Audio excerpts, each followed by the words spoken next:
Ciao ragazzi, oggi stiamo andando su al campanile di Val Montanaia, ci fermeremo a dormire al bivacco Perugini e non sono solo in questa avventura, sono con Andrea. Ciao! E Omar. Ciao ragazzi! Andrea è il nostro uomo del frigo e del vino dentro la borsa frigo, quindi quando arriveremo su avremo anche una ricompensa per la fatica del sentiero.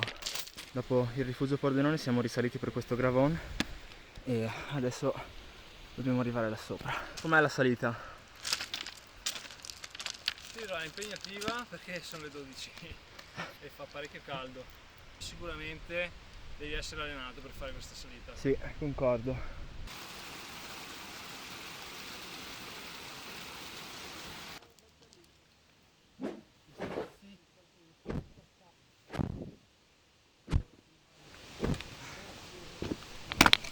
Molto meglio. Abbiamo fatto una piccola sosta, adesso siamo abbastanza vicini al campanile che è là dietro e Omar e Andrea sono laggiù.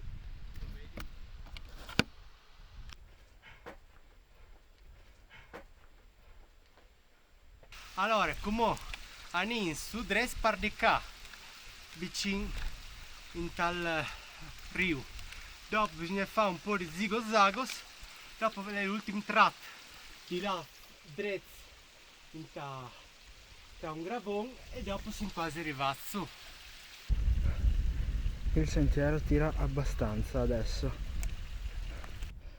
Ragazzi, siamo arrivati. Manca poco al bivacco.